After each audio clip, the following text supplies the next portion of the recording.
coming out here after 30 years. Yeah, I ain't got nothing, but I'm gonna have something because I'm rich in personality, you know, and I'm rich in love. My family love me, and that's really all that counts. Hey man, shout out to everybody out there on Team Banky Pound, man. I appreciate the love. Y'all know what's coming now. Can you stop? Boom! I appreciate the support. We out here, man. 33 years of prison stories. We rolling, we pushing P, pushing positivity. Can't stop, won't stop, man. We got people to reach, lives to save, and youngins to get on the right track, man. And that's our motivation. That's our inspiration. And that's what we're gonna keep on trying to do, man, over here on Team Banky Pound. Big love to everybody who follow me. Make sure you check your status. Make sure you subscribe. Make sure you like, comment, share the video so that we can get back in this algorithm, man. Y'all know the people just hit me in the head, had me in the Bing, had me in the hole, had me in segregation. We out now. Let's turn it up. Let's go straight to 200K.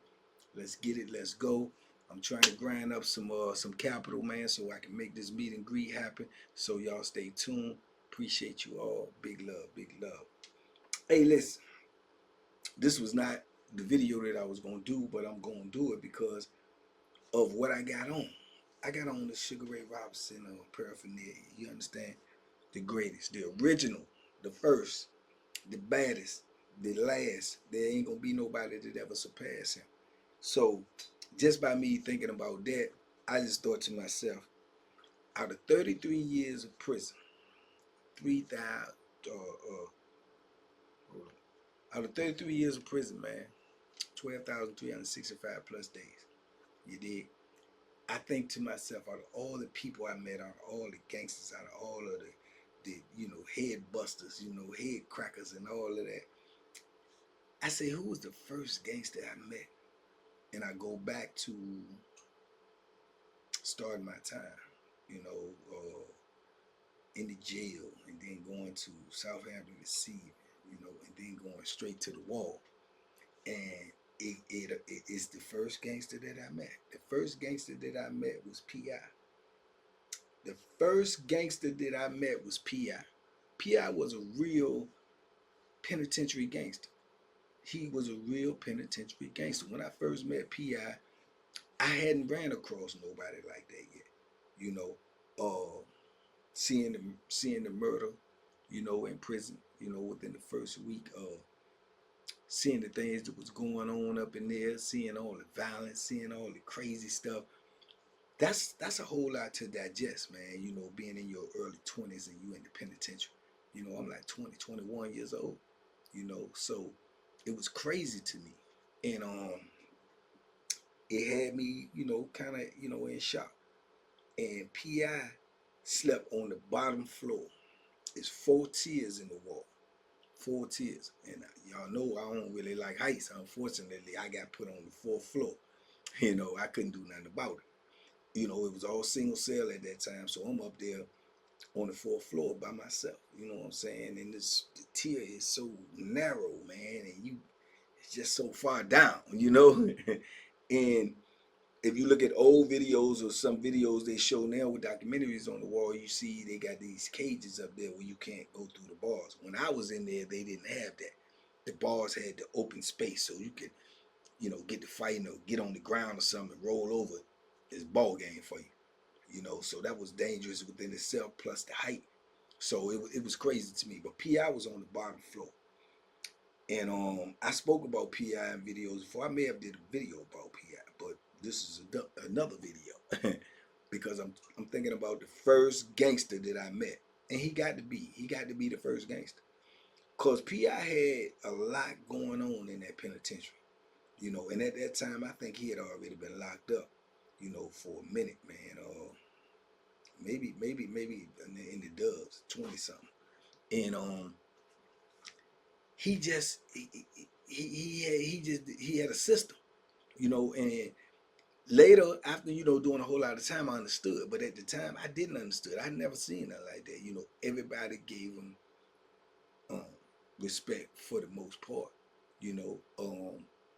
And I just remember when I first seen him, what I'm saying, seeing how he was moving, seeing how everybody was going back and forth to his cell, everybody was talking to him, everybody. I just saw so much traffic going back and forth to his cell. So then when I ended up, meeting him myself and talking to him, this is after I done seen, the murder and everything, and he was like, boom, I'm trying to get me a Bethlehem. Everybody say you gotta talk to PI, right? So when I go talk to him and I tell him what I want and everything, and he was like, you got some money? I was like, I can get some money. He's like, I'm talking cash money. I was like, yeah, I can get some. Cause you could go in the visiting room and get it, you know. And I'm just getting locked up, man. My people gonna do whatever it is that I need to get done. They just want me to be safe. So I can remember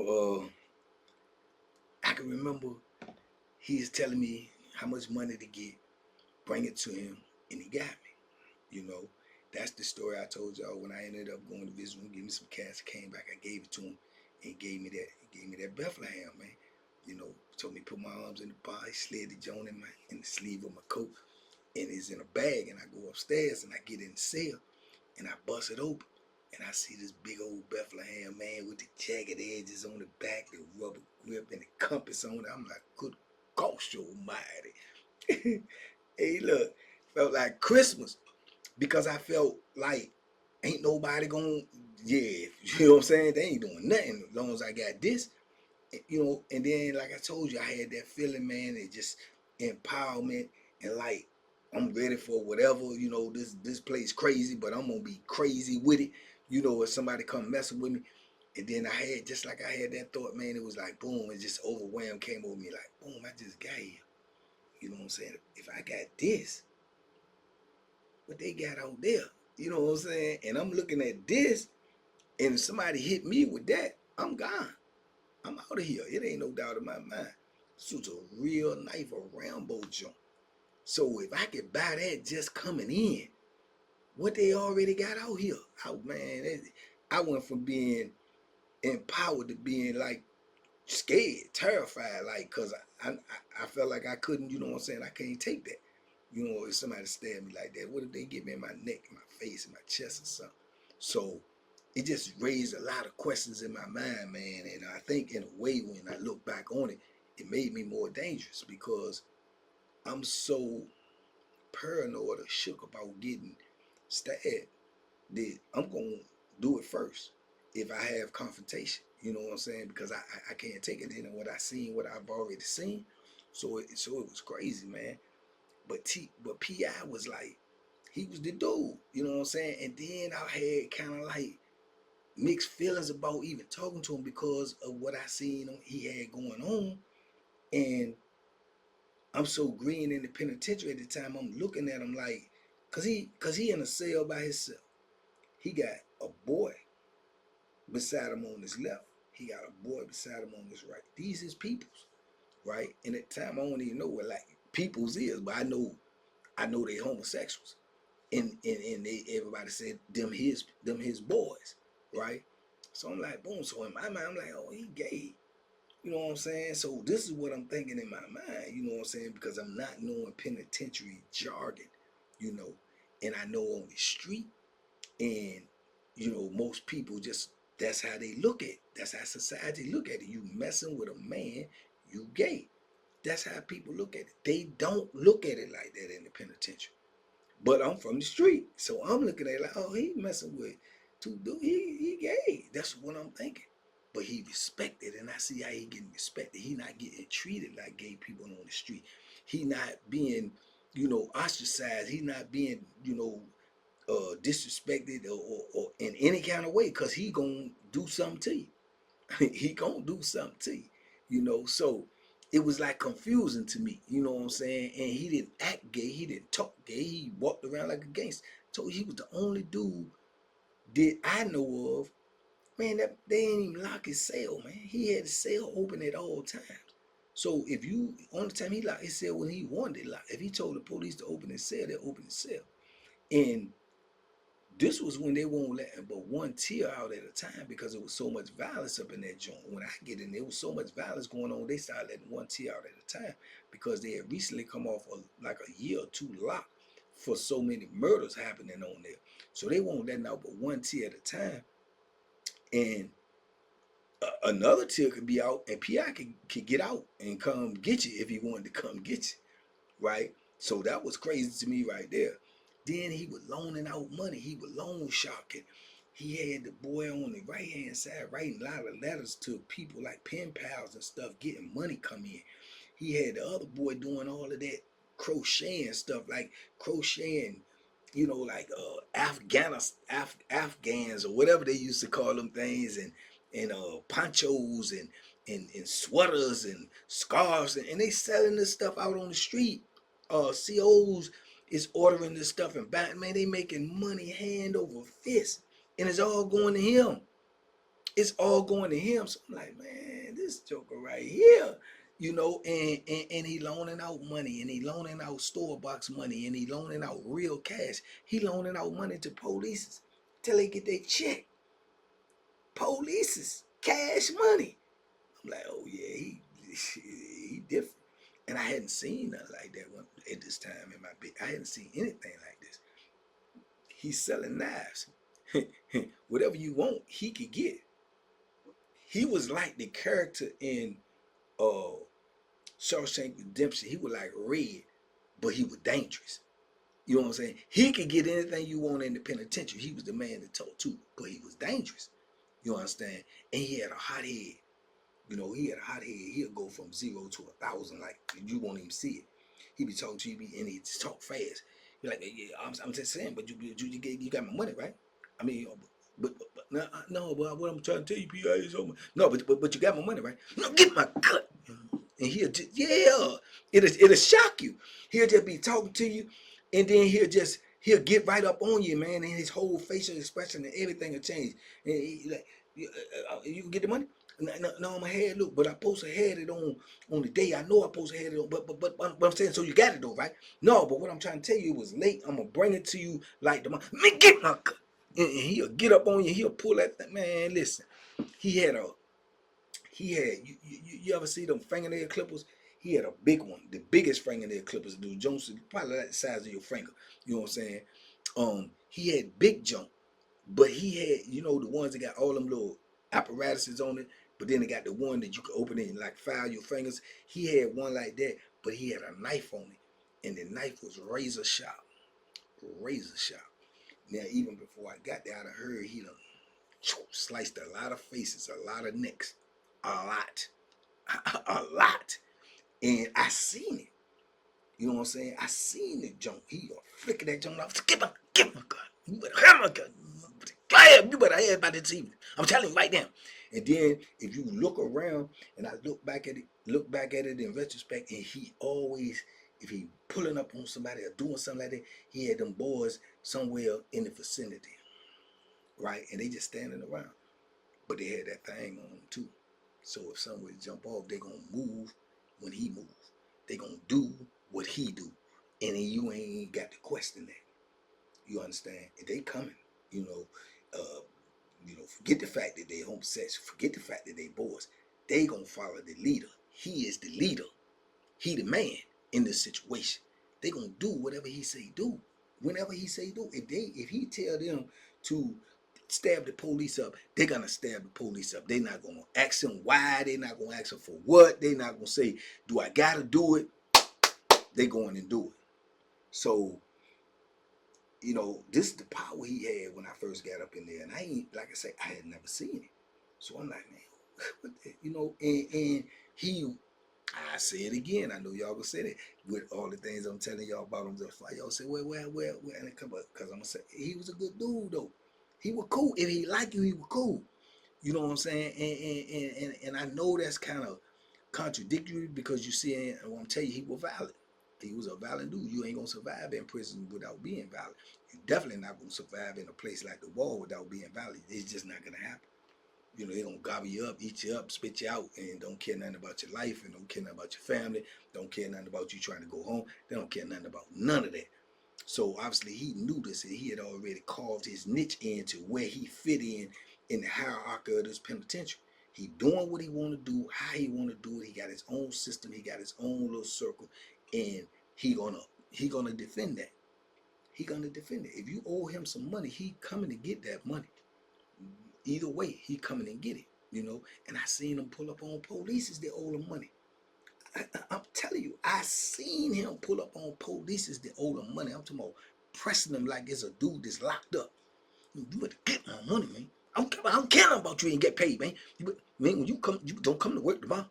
Don't come to work tomorrow in this pod if you ain't got my money. And he got that thing in his hand on a police. On a police, man. And I don't know why it seems like to me, because I'm so young and green, I'm like, man, why don't we just get them locked up, or just the police, or they could come cross them up, or what? They wasn't. They was scared, man, because he had that much power. He had that much power. He know in his mind, probably if he got P.I. locked up, P.I. gonna have somebody put a hit out on him. And he don't be able to come to work at all, because somebody gonna do something to him. If P.I. had to pay him, somebody was gonna do something to him. And this is the type of atmosphere that we was in when we was in the war back then. Now I'm young and green and don't know nothing, and I'm watching all of this, and you could imagine my head is like, I'm like super duper paranoid in the whole joint the whole time I was there.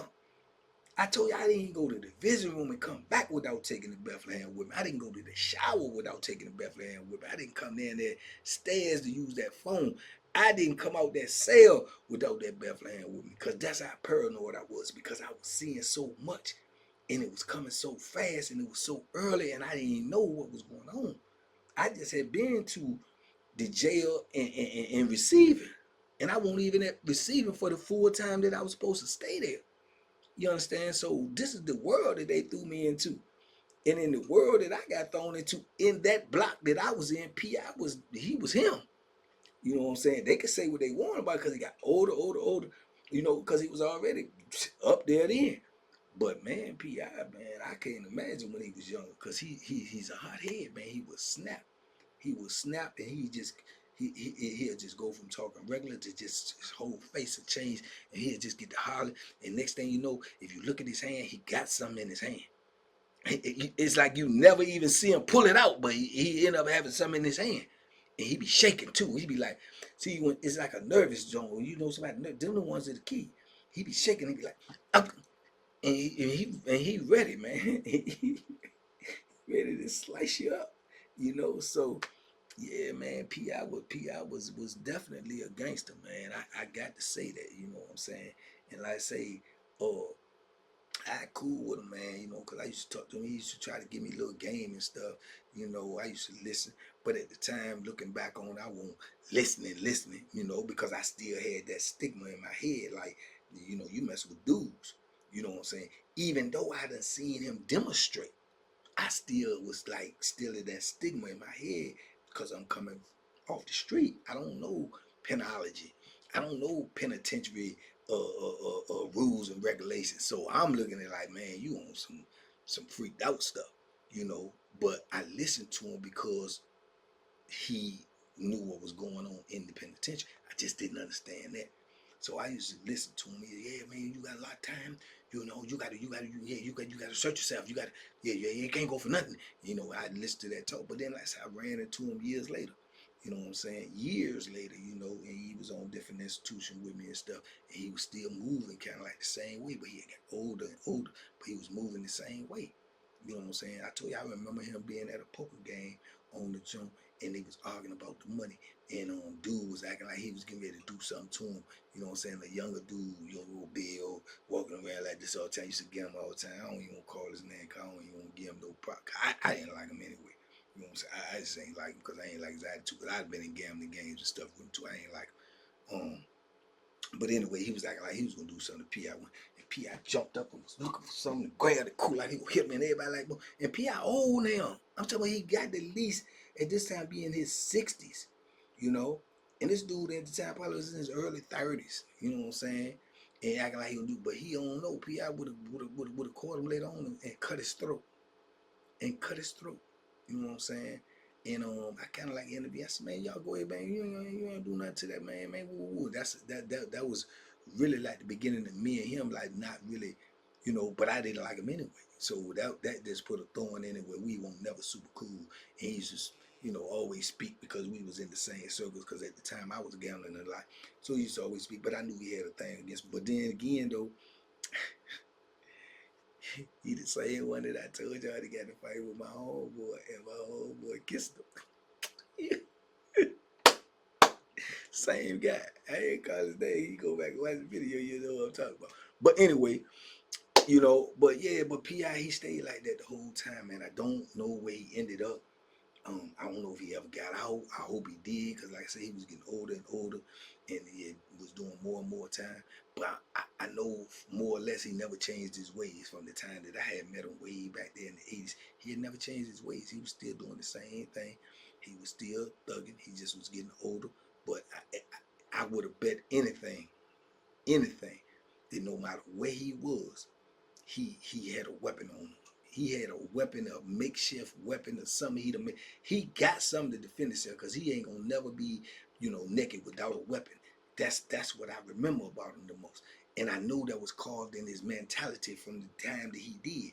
You know what I'm saying? I'm in there in the 80s, so he probably had been in there since the 70s. So he already had knew what the count was. And then he coming up in a place like the wall, he knew. So once you start doing your bit a certain way, then this is how you live. This is how you understand this is the survival code. And that was his survival code, to always have a weapon. And he gonna use it. You know what I'm saying? And I know he knew at the time that, you know, things he done and using a weapon or whatever will probably, you know, lessen his chances of ever getting out on the street. But I don't think he cared. I think he cared more about surviving than he cared about, you know, that. You know, because you got to survive in order to get on the street. If you don't survive, you ain't going on the street anyway. You know what I'm saying? So it's a double-edged sword. You know, what you do to survive listen, this the double-edged sword. What you do to survive so you can try to get on the street may be the very thing that cement the fact that you ain't going to go on the street. And just think about that. What you have to do to survive in prison to get on the street may be the very thing that stops you from ever being able to get back on the street. This is what they're doing to Bo Billy right now. The way he lived in penitentiary is what's stopping him from coming on the street, not for what he did on the street to get in the penitentiary. That time is up. That time is over and done with. You're doing penitentiary time now. You know what I'm saying? So that's how wicked prison is, man. It's wicked. It's a contradiction. It's just wicked, man. And you have to live a certain way in order to just, you know, just to be safe, man. But without a doubt, man, you know, all the gangsters and all of the shot callers and ballers and whatever you want to call them in the penitentiaries that I met, I would have to say P.I. was the first one. First. I ain't saying he was the most dangerous. I ain't saying he was the most killer, B.O. He was the first, though. He was the first one I met that was a gangster. You know what I'm saying? And by definition, he will hurt you. He will send you away from here. You know, regardless of what you thought about what he was doing, whether you agreed with it or disagreed with it, he will send you away from here. And I met him. You know what I'm saying? And obviously dudes in there already knew that by the way they respected him and by the way they dealt with him. You know what I'm saying? So, man, so shout out to P.I., man. The original gangster, you know. The original gangster that I met, you know. But yeah, man, I just had that because I was thinking about those Sugar Ray Robinson, the original king, the only king. But yeah, just made me want to share that with y'all, man. So y'all let me know what y'all think, man. Talk to me in the comments, man. I talk back. Big love, TBP Nation. Man, y'all go check out Boxing Talk, man, with Banky and Jay podcast.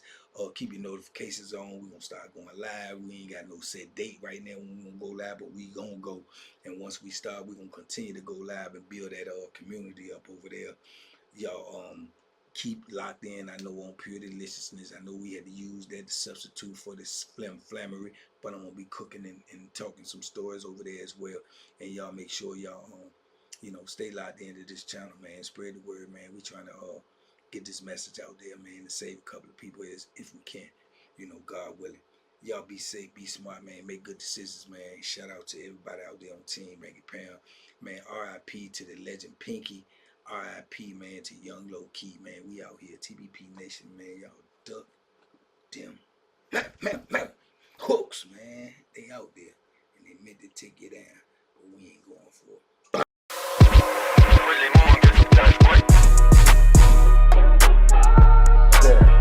The Banky special. Yeah. Pure deliciousness. Pure deliciousness, man. Banky, man. Everybody calls me Banky. That's the name that I got from my grandmother when I was young. I'm coming out here after 30 years. Yeah, I ain't got nothing, but I'm gonna have something because I'm rich in personality, you know, and I'm rich in love. My family love me, and that's really all that counts.